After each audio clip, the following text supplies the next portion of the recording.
உங்கள் மொபைல் மூலம் சம்பாதிக்க வேண்டுமா? நன்மை என்ன, தீமை என்ன? உண்மை உறக்கச் சொல். நமது சேனலில் தெரிவிக்கப்படும் ஒவ்வொரு கருத்துகளும் தெளிவாக தெரிந்து கொள்வதற்கு மட்டுமே. சேருவதும் சேராததும் உங்கள் விருப்பம். இதில் எந்தவித கட்டாயமும் இல்லை. வணக்கம் உண்மையான உறவுகளே. எஸ்பிஓக்குள்ள மறுபடியும் 45 நாள் பிரேக். இதுதான் ஷார்ட்டா சொல்லணும்னா. ஆனா முழுசா இந்த வீடியோவை நீங்க பாருங்க. கண்டிப்பா உங்களுக்கு ஒரு நம்பிக்கை இருக்கணுமா இல்ல நம்பிக்கை இல்லாம எஸ்பிஓ விட்டு விலகணுமா, இந்த இரண்டு கொஸ்டினுக்குமே ஒரு பதில் இருக்கும். எஸ்பிஓக்குள்ள இதுவரை மட்டும் மறுபடியும் 45 நாள் பிரேக், ஏற்கனவேயும் 45 நாள் பிரேக். இந்த பிரேக்குன்னு சொல்லி எல்லாருக்குமே எஸ்பிஓக்குள்ள இருந்து அழுத்து போச்சு. அழுத்து போகிறதுக்கு காரணம் எஸ்பிஓக்குள்ள வேலை பார்க்காம இல்லை, எஸ்பிஓக்குள்ள வருமானம் வராம இல்லை, வேலையும் வருமானமும் கொடுத்துக்கிட்டே இருந்து திடீர்னு ஒரு நேரத்துல எஸ்பிஓனால பிரேக்ல விடும்போது மட்டும்தான். இது ஏன் இந்த பிரேக்கெல்லாம் வருது? எஸ்பிஓ உண்மையாவே நம்பலாமா இல்ல வேண்டாமா?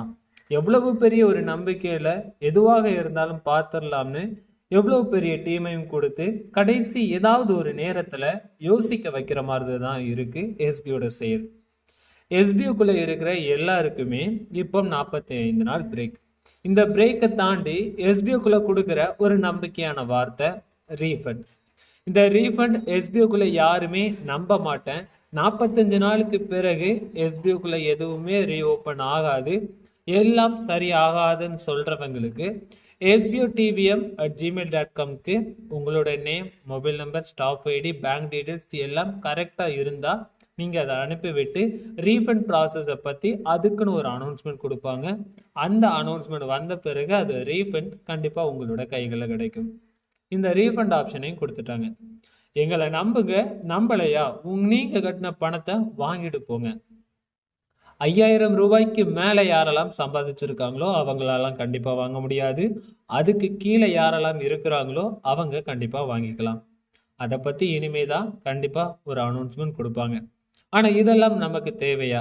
ஏதோ ஒரு கம்பெனி, அந்த கம்பெனியில் நாம் பணத்தை போட்டு நாம் இயங்கிக்கிட்டு இருக்கணுமே, நமக்கு தேவையாங்கிற நிறைய குழப்பங்கள். முதல்ல எஸ்பிஓ நான் என்ன, இந்த எஸ்பிஓ திரும்ப வருமா வராதா, அதுதான் நம்மளோட முதல் கேள்வியே, முதல் சந்தேகமே. கொஞ்சம் சைட் வாய்ஸ்லாம் இருக்கும், அதெல்லாம் கொஞ்சம் அட்ஜஸ்ட் பண்ணிக்கோங்க. எஸ்பிஓ இது நான் ஒரு ஃப்ராங்காக ஒன்று சொல்கிறேன். இனிமேலும் 45 நாளுக்கு பிறகும் ஏதாவது ஒரு பிரச்சனை வந்தாலும் சரி, யாருனாலையுமே எந்தவித கேரண்டி கொடுக்க முடியாது. எந்தவித சூழ்நிலையிலையும் நாம் எதையுமே சரியாக சொல்ல முடியாது. ஆனால் இதுவரை மட்டும் எது நடந்திருக்குன்னு சரியாக சொல்லலாம். நான் இதுவரை மட்டும் எஸ்பிஓக்குள்ளே எப்படி இருந்தேன், அதில் எப்படி மாறி இருக்கிறேங்கிறத நான் உங்களுக்கு சொல்கிறேன். எஸ்பிஓ மறுபடியும் இந்த 45 நாள் நம்ம வெயிட் பண்ணலாமா இல்லை நாம் ரீஃபண்ட் வாங்கிட்டு போயிடலாமா, இதுக்கு மட்டும் நீங்கள் முடிவெடுங்க. எஸ்பிஓக்குள்ள நான் இணைஞ்சதுமே 350 ரூபாங்கிற பேசிக் பிளான்ல தான் இணைஞ்சது. ஏதோ வேற ஒரு ஜாப்ல இருந்து அந்த ஒரு நபர் மூலமா எஸ்பிஓ தெரிஞ்சது. எஸ்பிஓக்குள்ள உள்ளேயும் நுழைஞ்சாச்சு. 350 ரூபா நான் கட்டியிருக்கேன்.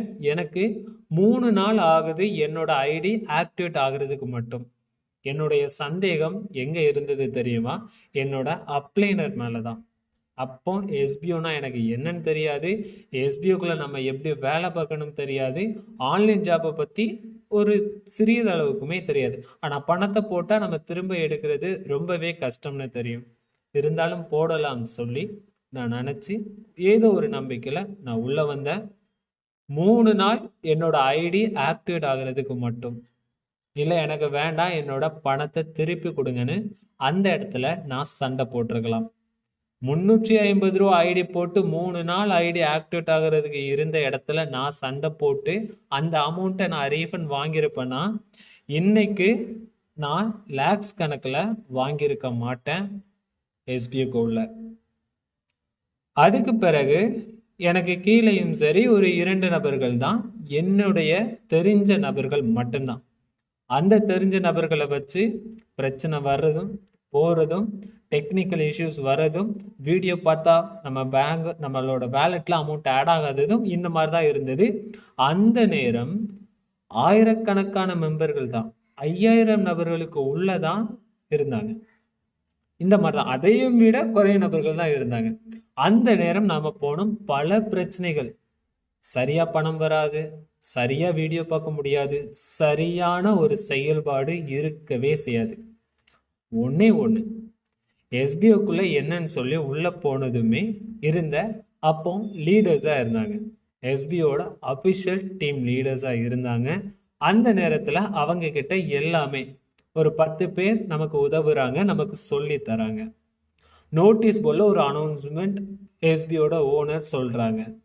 இது மட்டும்தான். நம்ம அந்த நேரத்துல எஸ்பிஓலையும் சரி, இப்பவுமே சரி, எல்லாரோட பார்வைக்கு எஸ்பிஓட ஓனர்னா mister Shankar sir, SPO trainer, அவங்க தான். நம்ம ஆரம்பத்துலையுமே நானுமே அதே மாதிரி தான் நினைச்சேன். அந்த ஒரு அனௌன்ஸ்மெண்ட் எல்லாமே கம்ப்ளீட்டா தெரிஞ்சதும், ஓகே இதுல கொஞ்சம் இன்வால்வ் ஆகலாம்னு என்னோட அப்ளைனோட சைடும் சரி, எங்கேயுமே சரி, அவ்வளோவான ரெஸ்பான்ஸ் கம்மி தான். ஓகே அப்படின்னு சொல்லி இருக்கிற எஸ்பிஓல அப்போ ஸ்டார்டிங் நோட்டீஸ் போர்டில் அடிக்கடி லைவ் இருக்கும். இருக்கிற எல்லா லைவ்லையுமே மிஸ் பண்ணாமல் ஜாயின் பண்ணிடுவேன். உங்களுக்கு விருப்பம் இருந்தால் மட்டும் ஜாயின் பண்ணுங்க, அந்த ஒரு இது மட்டும் வரும். ஆனால் நான் விருப்பத்தோட இல்லை, இதை நான் கட்டாயமாக ஜாயின் பண்ணி ஆகணும், இந்த லைவை நான் கட்டாயமாகவே கேட்டு ஆகணும்னு சொல்லி ஒரு எண்ணத்தை வளர்த்துக்கிட்டேன். எல்லாமே தெரிஞ்சுக்கிட்டேன். எனக்கு இருக்கிற கேள்வி நாளைக்கு 10 பேருக்கு கேள்வி உருவாகுது, அதுக்கு மறுநாள் 100 பேருக்கு அந்த கேள்வி உருவாகுது. அப்போ பதில் எங்க கிடைக்குதுன்னா நோட்டீஸ் போர்ட்ல கிடைக்குது.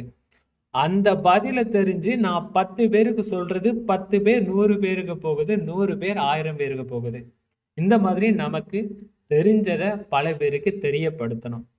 தெரியப்படுத்தினது காரணமா மட்டும்தான் எஸ்பிஓல அஃபிஷியல் டிஎல்ஆ நமக்கு ஒன்று சொல்லியிருந்தாங்க. நம்ம அஃபிஷியல் டிஎல்ஆ ப்ரொமோட் பண்ணாங்க எஸ்பிஓக்குள்ள. எந்த வித டீமுமே எனக்கு கீழே இல்லை, பெருசாக நான் இன்வெஸ்ட்மெண்ட் பண்ணலை. 6000 ரூபாய் கட்டி கூட நான் ப்ரீமியம் ஐடி போடலை, 350 ரூபாய் மட்டும்தான் போட்டேன். அஃபிஷியல் டிஎல்ஆ மாத்துறாங்க. எங்கேயுமே யாரையுமே நம்ப முடியலை. எஸ்பிஓக்குள்ள என்ன நடக்குன்னு அந்த நேரமே எஸ்பிஓக்குள்ள என்ன நடக்கு அஃபிஷியல் டிஎல்ஆ இருந்துமே எஸ்பிஓல எப்போ வேணாலும் பிரேக் வரலாம். ஆனால் கண்டிப்பாக உங்களோட அமௌண்ட் லாஸ் ஆகாது. இதை மட்டும்தான் நான் சொன்னது. யூடியூப்ல நான் வீடியோ போட்டேன். எஸ்பிஓல என்ன மைனஸாக இருக்கோ அதை சொல்லி, என்ன ப்ளஸ்ஸாக இருக்கோ அதையும் சொன்னேன். வாழ்க்கையில் நம்ம படுற கஷ்டத்தை மட்டும் சொல்லிட்டு நம்மளுடைய இஷ்டங்கிறதே நம்மளோட சந்தோஷம் மட்டும்தான். 10 கஷ்டப்பட்டாலும் 11வது இடத்துல உனக்கு அந்த சந்தோஷம் கிடைக்குன்னு சொன்னா கண்டிப்பா யாரா இருந்தாலும் நம்மளை தேடியும் சரி, நம்மளை நாடியும் சரி, நம்ம கிட்ட ஓடி வரதான் செய்வாங்க. இது இயல்பாவே நம்மளுடைய எண்ணங்கள். இந்த எண்ணங்களை நான் மனசுல வச்சு எஸ்பிஓக்குள்ள இந்த மாதிரி தான் இருக்கும். ஆனா கண்டிப்பா உங்களுக்கு அதுல நஷ்டமாகாது, லாபம் கிடைக்கும். அந்த லாபம் இன்னும் ஒரு மட்டும் எஸ்பிஓக்குள்ள எனக்கு கீழே இணைஞ்ச எல்லாருமே எடுத்தாங்க. அந்த நேரம் எஸ்பிஓக்குள்ள டீம் எடுக்கிறதுங்கிறது ரொம்பவே சுலபம். ஏன்னா அவ்வளவு பிரச்சனைகள் இருந்தது. எஸ்பிஓவை குறிப்பிட்ட நபர்கள் தான் இருந்தாங்க. அந்த குறிப்பிட்ட நபர்கள் மூலமா இருந்த பிரச்சனைகள் எல்லாமே சரி பண்ணி அது ஒரு பெருசா கொஞ்ச நாள் நல்லபடியா மூவ் ஆகி அது ஒரு வித்ட்ராவல் கொடுத்து திடீர்னு பார்த்தா ஒரு பெரிய கூட்டம். அந்த பெரிய கூட்டத்துக்கு முன்னாடி அவ்வளவு பிரச்சனைகளை சந்திச்சு சரி செஞ்சு எஸ்பிஓ கூட சப்போர்ட் பண்ண ஒரு சிறிய கூட்டம். அந்த சிறிய கூட்டத்துல நான் இருந்த ஒரு நபர். அந்த நபரா நான் இல்லாம இருந்திருந்தா கண்டிப்பா என்னால இந்த இடத்துல நான் ஒரு தைரியமான ஒரு வார்த்தை சொல்ல முடியாது. அதை தான் நான் சொல்றது. எஸ்பிஓக்குள்ள இப்போ வர பிரச்சனை புது பிரச்சனை இல்லை. ஏற்கனவே பல நபர்கள் பல பிரச்சனையை பார்த்து அதை சந்திச்சு அதை சரி செஞ்சு தான் இந்த இடத்துல எல்லாருமே, ஒரு பெரிய டீம் லீடர்ஸா இருந்தாலும் சரி, ஒரு பெரிய கமெண்டர்ஸா இருந்தாலும் சரி, ஏற்கனவே இருந்த அஃபிஷியல் டீம் லீடர்ஸா இருந்தாலும் சரி, யாருக்குமே இங்க பெருசா ஈஸியா எதுவுமே கிடைக்கல. அவ்வளவு பெரிய போராட்டங்கள். வேற ஒரு நிறுவனங்களுக்கும் எஸ்பிஓக்குள்ளேயுமே ஒரு வித்தியாசம். எஸ்பிஓக்குள்ள நீங்க ஒரு பெரிய ஆளா இருக்கணும்னா கண்டிப்பா எஸ்பிஓக்குள்ள நீங்க கஷ்டப்படணும். மற்ற நிறுவனங்கள்லாம் நீங்க வெளியே கஷ்டப்படணும், வெளியே கஷ்டப்பட்டு உள்ள கொண்டு வந்து எல்லாம் பண்ணணும். அது மற்ற இதோட அது நமக்கு அவ்வளவா தெரியாது. ஆனா எஸ்பிஓக்குள்ள எஸ்பிஓவே வச்சு செய்யும் உங்களை. எஸ்பிஓவே உங்களோட பொறுமையை வச்சு செய்யும். நீங்க இருப்பீங்களா இருக்க மாட்டீங்களா அந்த மாதிரி ஒரு தாட்லயே போகும். அதுக்கு பிறகுதான் நீங்க என்னவா ஒரு நிலையில, என்ன ஒரு சூழ்நிலையில, என்ன ஒரு எண்ணங்கள்ல நீங்க இருக்கீங்களோ அப்ப மட்டும்தான் உங்களோட எண்ணங்களுக்கு ஏற்றவாறு உங்களோட பதவி உயரும், தாரும். இந்த 2 மட்டும்தான். நான் அன்னைக்கு 350 ரூபாங்கிற ஒரு அமௌண்ட்டை நான் யோசிச்சு நான் திரும்ப வாங்க போகிறா இருந்தா இன்னைக்கு என்னுடைய வருமானங்கள், என்னுடைய என்னுடைய நான் வளர்ச்சியா அடைஞ்ச உயரங்கள், என்னுடைய வருமானங்கள், என்னுடைய வளர்ச்சி அடைஞ்ச உயரங்கள் எதுவுமே என்னோட கைகள்ல இல்லை. ஒரு துளிதான், ஒரு துளிதான், ஒரு துளி பெருவெள்ளம் அப்படின்னு சொல்லுவாங்க.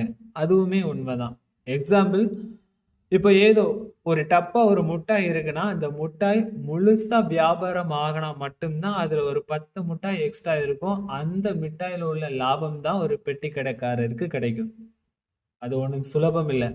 அவ்வளவு மிட்டாய், ஒரு டப்பால உள்ள ஒரு மிட்டாய் வியாபாரமாகி வியாபாரத்துல லாபம் கிடைக்கணும்னா எல்லா மிட்டாயும் வியாபாரம் ஆகினா மட்டும்தான் அதுல ஒரு சிறிய லாபம் கிடைக்கும். அந்த சிறிய லாபத்தை மறுபடியும் ஒரு முதலீடா போட்டுதான் மறுபடியும் ஒரு பெரிய லாபமா கிடைக்கும். இந்த இடங்கள்ல தான் நாம இருக்கோம். எப்பவுமே உயரணும்னு நம்ம நினைச்சோம்னா கண்டிப்பா தரையில இருந்துதான் அடிக்கல் நாட்ட முடியும். உயரத்திற்கு அடுக்குகள் வைக்கணும்னா, நம்ம வளர்ச்சி அடையணும்னா நம்மளுடைய சூழ்ச்சி வச்சு செய்யுங்கிறத எல்லா இடங்களையுமே ஏதோ ஒரு நேரத்துல நம்மளை உணர வைக்கும். உங்களை நம்பிதான் நான் காசை போட்டேன், உங்களை நம்பிதான் நான் இருக்கேன், இப்போ நான் இந்த இடத்துல லோன் வாங்கினேன், இந்த இடத்துல வட்டிக்கு வாங்கினேன்னு சொல்லி நிறைய செய்திகள். இது எல்லாமே இந்த இடத்துல நீங்க எதுக்காக வாங்கியிருக்கீங்க? உங்களோட அமௌண்ட் லாஸே ஆகிட்டு. எஸ்பிஓல அமௌண்ட் கட்டியிருக்கீங்க, உங்களோட அமௌண்ட் லாஸ் ஆகிட்டு. எஸ்பிஓக்கு பதிலாக இன்னொரு ஜாப்ல ஜாயின் பண்ணியிருக்கீங்க, அந்த இடத்துல லாஸ் ஆகிட்டுனா என்ன பண்ணுவீங்க? இப்ப எஸ்பிஓக்குள்ளமே லாஸ் ஆகிட்டு அப்படின்னு சொன்னாலும் என்ன பண்ண முடியும்? ஒன்றும் பண்ண முடியாது. நம்மளோட அப்ளைனர் ஒரே ஒரு வார்த்தை, நான் என்னப்பா பண்ணுவேன்? அங்க சொன்னாங்க, உங்ககிட்ட சொன்னேன், உங்களை மாதிரிதான் நானும் நஷ்டப்பட்டு நிற்கேன். ஒரே வார்த்தையோட முடிஞ்சது. 1 மாசம் பேசுவாங்க, 2 மாசம் பேசுவாங்க, மிஞ்சி போனா 3 மாசம், அவ்வளவுதான். ஆனா அந்த இடத்துல என்னால முடியும் அந்த ஒரு வார்த்தை மட்டும் முடிவே இல்லாம எஸ்பிஓக்குள்ள இருந்துகிட்டே இருக்கு. இந்த என்னால முடியுங்கிற முடிவில்லா ஒரு வார்த்தை எஸ்பிஓக்குள்ள இருக்கும்போது நமக்கு எதுக்கு இந்த பயம்? எஸ்பிஓக்குள்ள கட்டின பணம் நமக்கு நஷ்டமாகல, ஒரு நேரத்துல நமக்கு லாபம் கொடுக்க போகுது. அப்ப நாம ஏன் இந்த ரீஃபண்ட் வாங்கணும்? எஸ்பிஓக்குள்ள நாம இந்த பணம் போனாலுமே நாம எப்படி இதை ரெக்கவர் பண்ணிருக்க முடியும்? முடியாது. ஏதோ ஒரு வாழ்க்கை சூழ்நிலையில நம்ம ஏதோ ஒரு இடத்துல தள்ளப்படுறோம். அதுல தள்ளப்பட்டு அது கெடுதலா அது நன்மையா? இந்த 2லையும் தான் நம்மளோட வாழ்க்கைங்கிறது கேள்விக்குறியா இருக்கும். அந்த கேள்விக்குறிக்கான பதில் நம்மளுடைய எண்ணங்களின் செயல்கள். இது மட்டும்தான். அப்ப எஸ்பிஓக்குள்ள என்ன நடக்குன்னு நீங்க யோசிச்சுக்கோங்க. எஸ்பிஓக்குள்ள என்னதான் உங்ககிட்ட சொல்லணும்னு தெரியாது. ஏன்னா எல்லாருக்குமே ஒரு ஃபீலிங், எல்லாருக்குமே உங்களோட எண்ணங்களும் சரி, உங்களோட செயல்களும் சரி, ரொம்பவே கவலைப்பட்டு தான் இருப்பீங்க. அவ்வளவு அமௌண்ட் உங்களோட வேலட்ல இருக்கும், அவ்வளவு பணம் யார் யாரோ எங்கெங்கேயோ பார்த்துக்கிட்டு இருந்திருப்பீங்க. கண்டிப்பா உங்களுடைய அதெல்லாம் தெரியும்.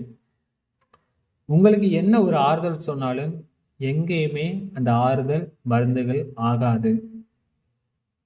நீங்க மட்டும்தான் உங்களுடைய உணர்வுக்கு உங்களுடைய மருந்து தான் செயல்படும். நீங்க மட்டும் எஸ்பிஓவை நம்பினா போதும், மற்றவங்களை யாரையுமே நம்ப வைக்கங்கிற அவசியம் இல்லை.